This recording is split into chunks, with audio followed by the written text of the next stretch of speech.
Hello again, whiskey friends. Thanks for joining me today, everybody. And if this is your first time here, hey, why not hang out, see if you learn something, see if you like the vibe. Maybe we'll become whiskey friends long term. But for today's episode, this is a follow up episode to a prior Tuesday discussion where someone posed the question to me on what do I serve guests. And I went through this whole spiel about what I do serve my guests, my systems, but ultimately came to the conclusion that my collection is too dang bougie. I mean, I've gotten into this hole where I've slowly but surely upgraded every brand into a barrel strength barrel pick version of that brand. And that's good for me. I mean, that's what I was aiming towards. I mean, I purposefully did that.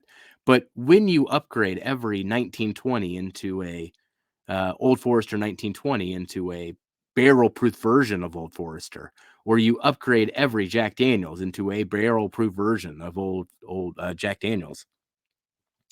You do that to every single brand. Yeah, it's great for me and it's good for people that can handle proof and that are whiskey nerds. But when it comes to most people that come through my house and that I'm sharing with, my collection becomes very inaccessible. So I have a whiskey tasting coming up where I will be having a whole house full of whiskey friends over, people at all different points of their journey. Ultimately, I need to find a midpoint. And I looked at my collection and I was like, I don't know what I'm going to be serving everybody. So the purpose of this particular video is that I did do the whole generic, $200 bourbon haul thing, but I did it with the scope of a particular purpose, which is to serve this particular party and to serve guests going forward. So you'll understand my strategy then when it comes to each of these bottles that I picked and how it ended up to 200-ish, close enough. So let's kick off the show, everybody. Thanks for joining me this far. I caught that. You saw that. Yeah, I did. Let's kick off the show.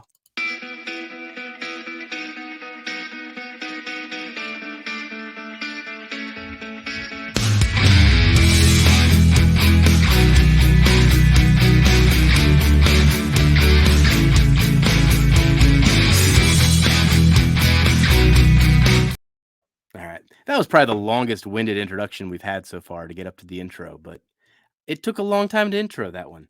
And then for today's video, I will be sipping on, I mean, this bottle actually needs to go out to the pasture, but I've got an Old Forester rye pick.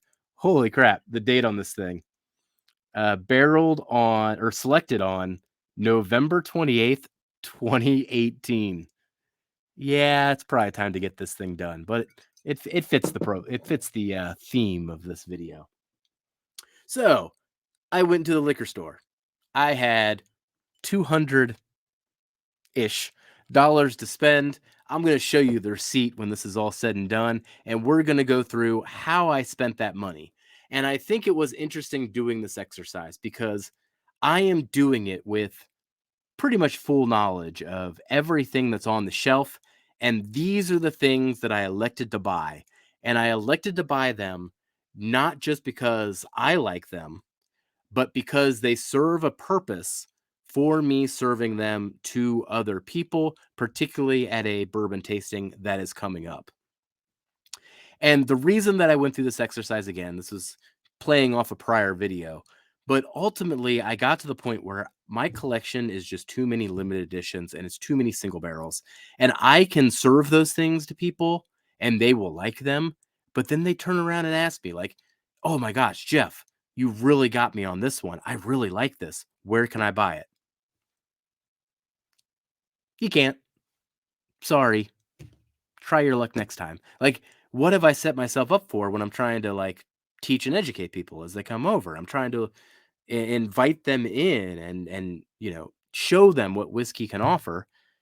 If they can't ultimately buy it, what's all the point in this gosh darn thing? So I needed to find things that both had a purpose for me trying to prove a point on an education front, but also uh, is accessible and doesn't price them out of the market, and it's really good value for the money and all those type of things.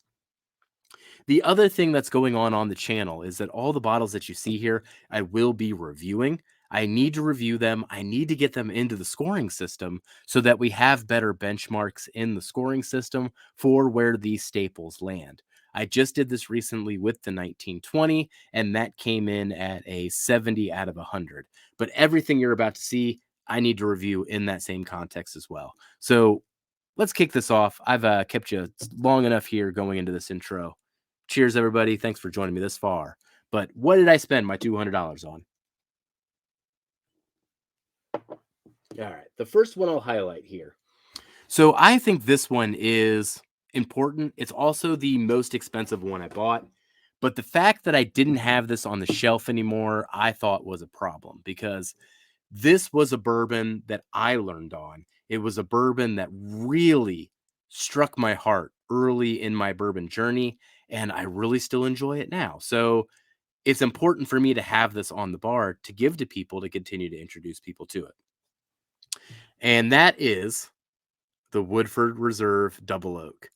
Man, do I love this. And looking at this thing, at 90.4 proof, it's accessible, and that extra barrel, that double oak aging, adds a profile to it that breaks through, I think, to people. So when they haven't quite gotten that flavor punch yet, you give them something that's double oak like this, and that flavor punch comes through and it opens their eyes just a little bit. And that's always that aha experience I'm looking for.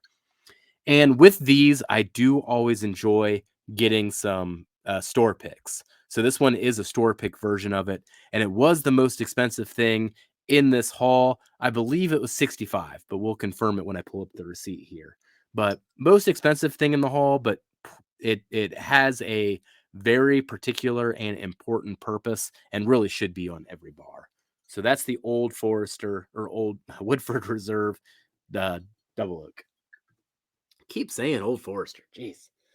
There's not even any Old Forester in this video, by the way. I just keep saying it because I was just drinking the 1920. So next up, and I think that does fit kind of a theme that's going to be going on. A lot of these are more classic distilleries.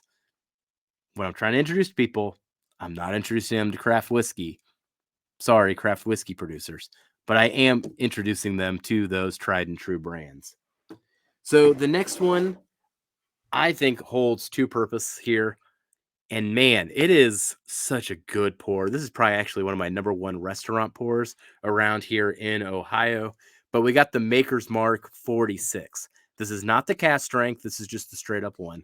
But for the same reason as the Woodford Reserve Double Oak, that French oak flavor now gives them a comparative profile to link to. So that thing that'll stick out will be that second barrel, and it gives them that extra flavor. But I enjoy this one so much, and this one is 94 proof. I think this was $32. Once again, we'll confirm when we pull up the receipt. You're probably wondering how many bottles I got for $200. I guess we'll find out towards the end. So, next one on the list.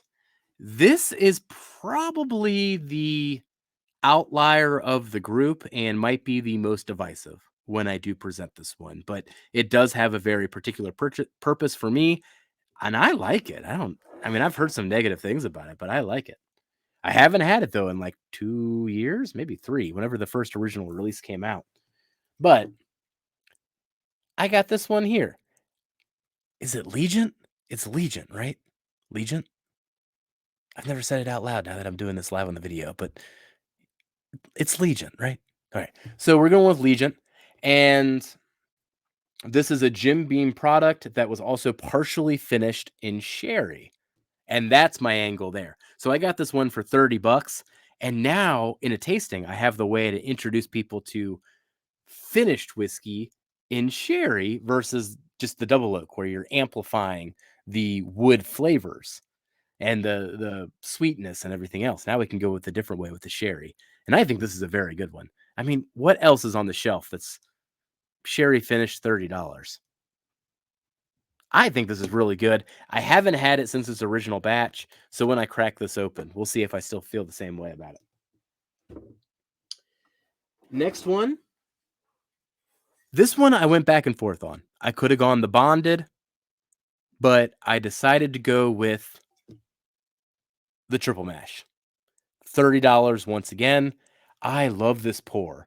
At what is this one? 100 proof? Yeah, it's a 100 proof bottle and bond. Man, I like this quite a bit. I've seen a lot of people that like it, and it's very interesting to me because I can sell it to people as not being just a bourbon, bourbon, or a rye or an American whiskey, right? Like it's a blend of all these things. And that's what makes it a very interesting thing for an introductory pour, especially when those flavors punch through. And I think it's such an easy one to get people to grasp to the banana note. That's the thing that you got to think about when you're introducing people to whiskeys. You're looking for making that connection in their own mind when it comes to introducing a flavor. And you need something where that flavor can punch through so distinctly that it hits with most people. And this one will. All right. There's 2 bottles left for the record, everybody. Next one, I don't think you'll be surprised on at all. I did double dip a little bit in the Jim Beam wagon. But once again, right around $32. $32. 100 proof, 9-year Knob Creek. I mean, cheesy Pete, do people sleep on this one? They have no idea what's going on with Knob Creek here. So this is a great one to end a tasting on. End it on. Because of it's 100 proof, you got to get people acclimated to it, especially if they're not used to the proof. And then age is actually something that can be off-putting to new people sipping bourbons if they haven't been sipping it, a couple times that night. So kind of keep that in mind as well. But I think so many people see this on the shelf and just don't even think about it as if it's lower shelf or something. This is one of my go-to pours at every restaurant. I am most likely ordering Wild Turkey 101, Knob Creek 9-year, or what did I say earlier? Shoot, I think I mentioned one of the ones earlier. Oh, the Maker's Mark 46. That's like 80% of the time what I get at restaurants here because they're usually $10 or less a pour, and comparatively speaking versus everything else on the menu, once you get to $15, $20 a pour, why am I doing that when I can just go home and drink it? All right. I kept the lowest dollar amount one till the very end, but it's kind of the one that excites me the most because I can't wait to sneak this thing into blinds. We have the JW Dant.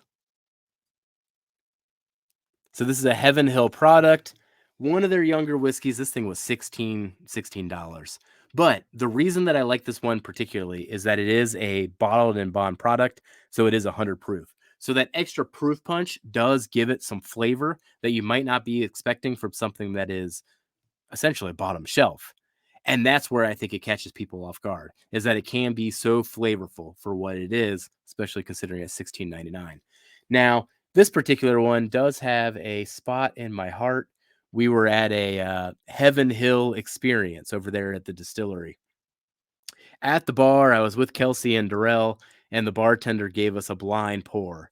And as soon as this one hit my lips, I just looked up at that bar, and I'm reverse engineering. Like, what are they going to pour us for free? So that's going in my mind too. But I'm looking at it and I'm like, it's the JW Dant. And she looked at me and she was like, no, you're wrong. You're an idiot. I was like, son of a gun. I was so confident on that. And then she went through everybody's answers. And then what was the answer in the end? Yeah, I was right all along. And she just hid it from me. Man, and the guy next to me who I didn't even know, he saw what she poured. And when I looked at him and I was like, is she serious? He totally backed her up too. He played it off entirely. I was right all along though. But this is an exciting one to put into blinds as well. When you get to this price point and you throw something like this in, man, it can throw people for a whirl. But I think it's also important for anyone learning about bourbon to understand where their money's going when something is $17 versus when something's $30, $60, $100. What are we actually zeroing in on when it comes to that price? And you need to have a good foundation to understand that value. So that is my haul. Let's pull up the receipt here. So this is where it landed all in all. So yeah, I mean, the JW was only $15. I think I said it was $16. The Jack Daniel Sweet Mash, $32.98. The Maker's Mark, $30.98. The Legion, $30 with the discount. Now, that one was on sale, so I'm kind of cheating there. I did buy it for essentially 29 bucks, 30 bucks, but a little bit of cheating there. And then we got the Knob Creek at 37 and then the Woodford at 35. That Woodford was well and beyond the price of everything else here. $30 was actually the price point that I was hitting quite often. The one that I didn't buy that put me over the edge would have been Cooper's Craft 100 proof. I was thinking about that one, but one thing that I was keeping in mind with all this was I was leaning a little bit too hard on the 100 proofs with Jack Daniels, the JW, and the Knob Creek all being 100 proof. 100 proof is a big proof point for people that you're introducing to whiskey. You got to keep that in mind. So keeping half of them below that, I think helps. It also helps me to then use those at the end of the tasting versus at the beginning of the tasting. So that would be my strategy as well, is to start them out with the lower proofs. But ultimately, we're looking at spending $223. $13 in tax. We usually don't count the tax in these type of things, but I spent $211 then on all of the whiskey that you just saw, those 6 bottles, and those 6 bottles will treat me and my guests very well for the conceivable future. So hopefully that's a good little exercise here. If you were to start from scratch, what would you buy? If you're looking to introduce people to bourbons, what would you buy? Those are my answers, clearly, because I put my money there and I'm about to do that on multiple tastings. So that's what I bought, and I'll sneak it in the blinds. Of course, people that get my blinds are seeing this video, so I will wait 3 months to do so. All right. Well, thank you for joining me today, whiskey friends. I'll catch you later. Bye, everybody.